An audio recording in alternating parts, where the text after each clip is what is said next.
आप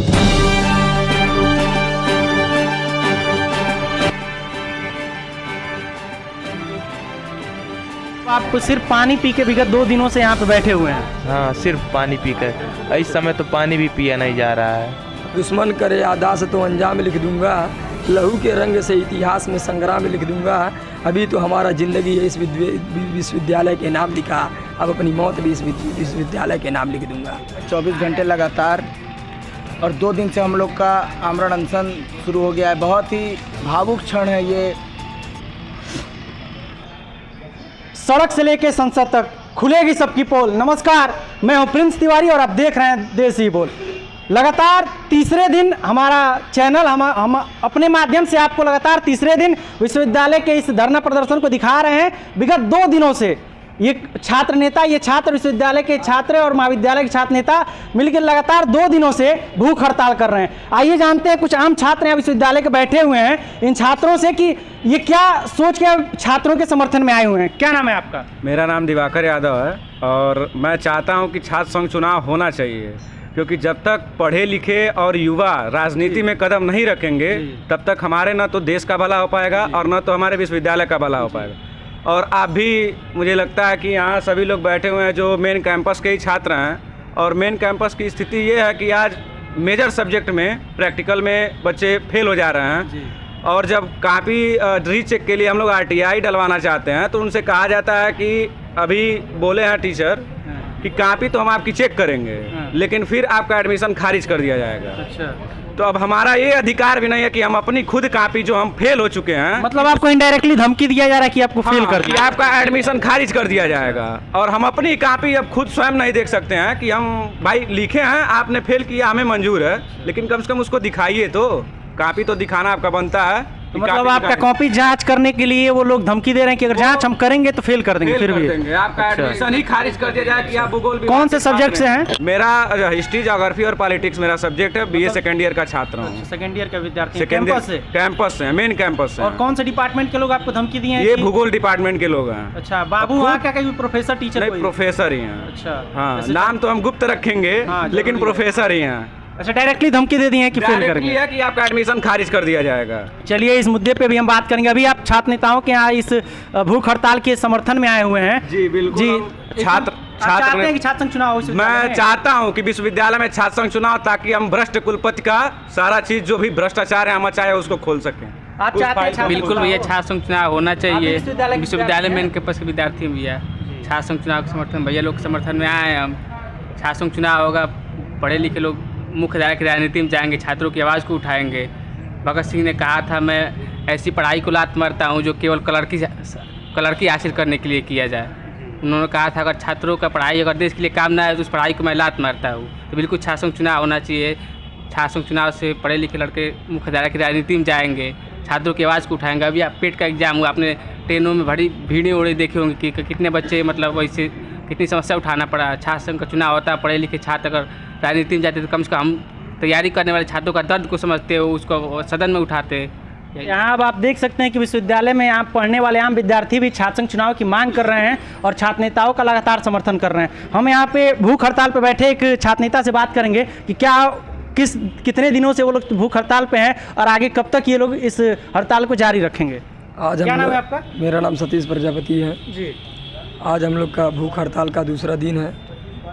तबीयत मझे गड़बड़ हो रही है, भाई लोग का और लोग का भी तबीयत गड़बड़ हो रही है, हम लोग का भी तबीयत गड़बड़ हो रहा है। लेकिन अभी भी गोरखपुर विश्वविद्यालय के कोई प्रशासनिक अधिकारी या गोरखपुर विश्वविद्यालय के जो तानाशाह कुलपति हैं, अभी हम लोग को तक पूछने तक नहीं आए हैं कि हम लोग भूख हड़ताल पे आज 2 दिन बैठे हैं। अभी तक यहाँ तक मेडिकल की टीम तक नहीं आई है। यहाँ की जो एलआई से के द्वारा भेजी गई थी मेडिकल रिपोर्ट की टीम, अभी मेडिकल टीम नहीं आई है कि हम लोग को कम से कम दवा के बारे में ले चल। प्रॉक्टर मिलने आए थे आप लोगों से? हम लोग प्रॉक्टर नहीं मिलने आए थे। प्रॉक्टर सिर्फ दोनों गेट बंद करवा देते हैं। उनको एक ही काम है कि दिन भर आके दोनों गेट बंद करवाना, किसी छात्राओं को अंदर से आने की एंट्री नहीं मना आता है, उनको मना कर दिया जाता है।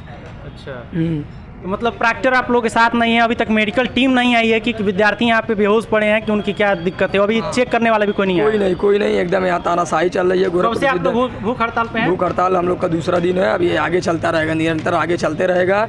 और मैं बता दूँ इस गोरखपुर विश्वविद्यालय को एक शायर के माध्यम से कि अगर दुश्मन करे आदास तो अंजाम लिख दूंगा, लहू के रंग से इतिहास में संग्राम लिख दूंगा। अभी तो हमारा ज़िंदगी है इस विश्वविद्यालय के नाम लिखा, अब अपनी मौत भी इस विश्वविद्यालय के नाम लिख दूंगा। चलिए, बहुत शानदार आपकी शायरी थी और आपका भूख हड़ताल भी आगे जारी रहेगा। इस कब तक जारी रहेगा? और अभी तक जब अगर मान लीजिए कि प्रॉक्टर नहीं आए, मेडिकल टीम नहीं आई और किसी विद्यार्थी का यहाँ तबीयत खराब हो जाएगा तो आप लोग क्या करेंगे? हम लोग आमरण अनशन के लिए अब अगली बार आमरण अनशन के लिए तैयार हैं। भूख हड़ताल को छोड़ के अगली बार आमरण अनशन के लिए तैयार हैं। करो या मरो, हम लोग का नारा यही चलेगा गोरखपुर विश्वविद्यालय में। चलिए, आप देख रहे हैं कि गांधीवादी तरीके से बैठ के गांधी जी के नारे को लेके ये छात्र नेता और छात्र धरने पर बैठे हुए हैं। आइए और यहाँ पे कुछ विद्यार्थी हैं, इनसे बात करते हैं कि इस भूख हड़ताल को लेके इनकी क्या राय है। क्या नाम है आपका? मेरा नाम अर्पित मिश्रा है, दिग्विजय स्नातकोत्तर महाविद्यालय का विद्यार्थी हूँ।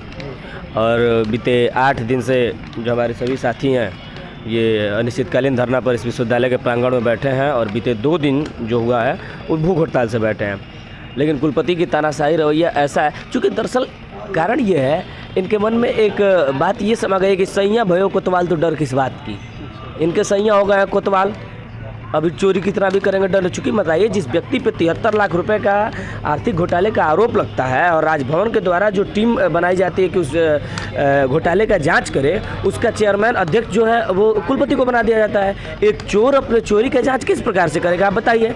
54 करोड़ का FD विश्वविद्यालय के कुलपति ने तोड़ा है। हमको बता दें कि वह 54 करोड़ का प्रयोग कहाँ किया गया है, लेकिन नहीं।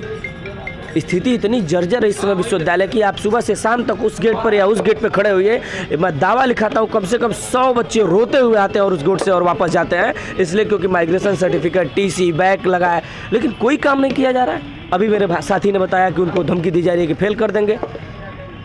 और मौत से हम लोग नहीं डरते हैं, कभी नहीं डरे हैं। एक नारा है कि संघर्षों के साये में इतिहास हमारा पलता है, जिस ओर जवानी चलती है उस ओर जमाना चलता है। ठीक उसी लिए आज हम यहाँ बैठे हुए हैं कि एक न एक दिन झुकना पड़ेगा। रावण का घमंड टूटा है, ये कुलपति है विश्वविद्यालय का मात्र, इसका घमंड कोई मायने नहीं रखता है। ये आएगा और यहीं पे घुटने के बल बैठ कर बोलेगा मुझे माफ़ करो आप लोग। चलो, मैं आप सभी के सारे मांगों को मानता हूँ। चलिए, अभी इनकी बातों को तो हमने सुन लिया। अभी छात्रा यहाँ पे बैठी हुई हैं, हम इनको लगातार देखते हैं कि लगातार 10 दिनों से ये धरना प्रदर्शन में आती रही हैं, तो इनसे बात करते हैं कि ये धरना प्रदर्शन को किस प्रकार से समर्थन दे रही हैं और कब तक देती रहेंगी। हमारा पूरा समर्थन है। छात्र संघ नित्या पांडे, लॉ के स्टूडेंट हैं हम यहाँ पे विश्वविद्यालय में। हमारा पूरा समर्थन है छात्र संघ बहाली को, और छात्र संघ बहाली होनी चाहिए, क्योंकि अभी आप देखिए लॉ का रिज़ल्ट आया था, उसके 1 हफ्ते बाद लगभग रिज़ल्ट चेंज हुआ है, और जिसमें 80 बच्चे फेल थे। 80 बच्चे गए थे परीक्षा नियंत्रक सर के पास अपना प्रॉब्लम कहने के लिए, तो वो कहते हैं नहीं 5 ही बच्चे अंदर आओ, क्योंकि भीड़ बढ़ जाएगी अंदर तो मुझे दिक्कत होगी। ये बताइए, जब 5 बच्चे जाएंगे, आप प्रतिनिधित्व उनका चुनने नहीं दे रहे हैं जो उनकी बात को आप तक पहुँचाए। अगर 5 बच्चा जाएगा तो अपना काम करा के आएगा कि वो 80 बच्चों का काम करा के आएगा। तो आपको इतनी समझ तो होनी चाहिए। आपके वॉशरूम अगर आपको वहाँ चले जाइए अपने विश्वविद्यालय परिसर में, ना आपका शौचालय का व्यवस्था सही है, ना आपके पानी की व्यवस्था सही है, ना क्लासेस सही से चलती है, ना आपका एग्ज़ाम सही टाइम पे होता है, ना रिजल्ट सही टाइम पे आता है। बच्चे अपनी रिजल्ट आता है, बच्चे अपनी प्रॉब्लम कहने जाते हैं तो आप उनको सीधे धमकी देते हैं कि हम फेल कर देंगे। परसों हम गए हैं, कुलपति सर को ज्ञापन दिए हैं कि सर अगर आप नहीं वो हमारी मांग सुनते हैं तो हम भूख हड़ताल। कहाँ पे, ऑफिस में या उनके आवास? उनके आवास पे। आवास पे मुलाकात हुई थी आप लोगों से? नहीं। तो किसको आप लोगों ने ज्ञापन दिया था? वहीं पे एक कर्मचारी थे, उनको हमने दिया था। मतलब आप उनके आवास पे भी जाके उनसे मुलाकात नहीं कर पा रहे हैं, छात्र नेताओं से वो नहीं मिल रहे हैं? नहीं मिल पाए थे। उनको ईमेल करना पड़ता है, फिर वो अपना अपॉइंटमेंट देंगे, फिर जाके VIP कल्चर में उनके लिए वो स्पेशल गेट लगी हुई है जिससे वो आते हैं, जिससे वो जाते हैं, वो किसी की नहीं सुनते हैं। फिर उनने हमारे 12 साथियों पे मुकदमा किया, फर्जी मुकदमा किया हुआ है, और फिर उन लोग को कल इन लोग को यहाँ पे नज़रबंद कर दिया गया था, और हम वहाँ पे धरना दे रहे थे। प्रॉक्टर सर हमें अंदर नहीं आने दे रहे थे, किसी बच्चे को अंदर नहीं आने दे रहे थे। फिर हमारा एक साथी किसी तरीके से मैनेज करके अंदर घुसा तो उसे बाहर निकाल दिया, ये कह के कि तुम विश्वविद्यालय के नहीं हो तो तुम परिसर के अंदर नहीं आ सकते हो। तो वो फिर वहाँ पे गद्दा लगा के अपना कहा कि ठीक है कोई बात नहीं, हम विश्वविद्यालय परिसर में नहीं आ रहे, हम रास्ते पे ही हैं। फिर वहाँ से भी उन्हें भगा दिया गया पुलिस के बल से। अब पता नहीं प्रशासन कब तक, विश्वविद्यालय प्रशासन कब तक गार्ड के कंधे पे गोली रख के, अपना बंदूक रख के अपना गोली चलाती रहेगी, कुछ समझ नहीं आ रहा है। चलिए, तो लगातार आप देख रहे हैं कि कैसे विश्वविद्यालय प्रशासन VIP कल्चर को बढ़ावा दे रहा है, और तमाम कठिनाइयों के पार करते हुए छात्र नेता यहाँ पे लगातार धरने पे बैठे हुए हैं। अपने बहन के माध्यम से सुना कि कितने प्रकार के यहाँ पे समस्याएं विश्वविद्यालय में व्याप्त है। आइए, एक छात्र नेता यहाँ पे हैं, उनसे जानते हैं कि कितने दिनों से ये लोग बैठे हुए हैं, और विगत 10 दिनों से लगातार आप लोगों का शायद धरना प्रदर्शन चल रहा है। क्या गुजर रही है आप लोगों पर, कितनी कठिनाइयों का सामना आप लोगों को करना पड़ रहा है अब तक? विगत 10 दिनों से हम लोग इस धरना पे निरंतर बैठे हुए हैं 24 घंटे लगातार, और 2 दिन से हम लोग का आमरण अनशन शुरू हो गया है। बहुत ही भावुक क्षण है ये कि 2 दिन से हमारे भाई यहाँ बैठे हुए हैं। कुछ भाइयों की हालत बहुत ख़राब होती दिख रही है, उल्टी तक आ रही है, परंतु ये विश्वविद्यालय प्रशासन और किसी भी अधिकारी ने थोड़ा भी हम लोग का सूझबूझ लेने नहीं आया।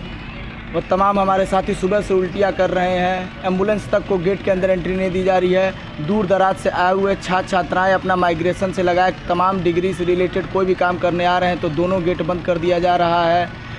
अब आप इसके आगे अब क्या सुनना चाहते हैं, क्या कहना चाहते हैं आप? तो अब तक मेडिकल की टीम भी इस धरना स्थल पे नहीं आई। टीम को हम लोग बुलाए सुबह 9:30 बजे, क्योंकि हमारे एक साथी छात्र नेता जतिन मिश्रा जी की हालत थोड़ी सी ख़राब दिखी, तो इसीलिए हम लोग बुलाएं।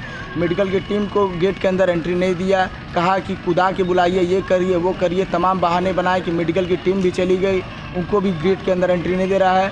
तमाम किसी भी बाहरी आदमी को अंदर एंट्री करने नहीं दे रहा है। आम छात्र छात्राएं जो अपनी समस्या लेकर आ रहे हैं यहाँ पे एडी बिल्डिंग में काम कर रहे हैं उनको तक एंट्री नहीं दे रहा है, तो बाकी अब किसी की बात ही छोड़ दीजिए। मतलब एकदम कह सकते हैं कि दयनीय स्थिति हो चुकी है इस भूख हड़ताल की, जहाँ पे मेडिकल की टीम नहीं है, प्रशासनिक अधिकारी नहीं है, कोई विश्वविद्यालय का आला अधिकारी नहीं है। आइए अब जतिन मिश्रा जी से चल के हम लोग बात करते हैं कि उनकी तबीयत कैसी है अभी और क्या उनकी जांच हुई है अभी तक? अभी तक तो कोई मेडिकल की टीम नहीं आई है जांच करने के लिए, और तबीयत तो पिछले 4 घंटे से ही ख़राब है मेरी। अच्छा, मतलब आप सिर्फ पानी पी के विगत 2 दिनों से यहाँ पे बैठे हुए हैं? हाँ, सिर्फ पानी पीकर। इस समय तो पानी भी पिया नहीं जा रहा है। तो मतलब हालत इतनी ख़राब हो गई है कि पानी भी आपको नहीं पिया जा रहा है?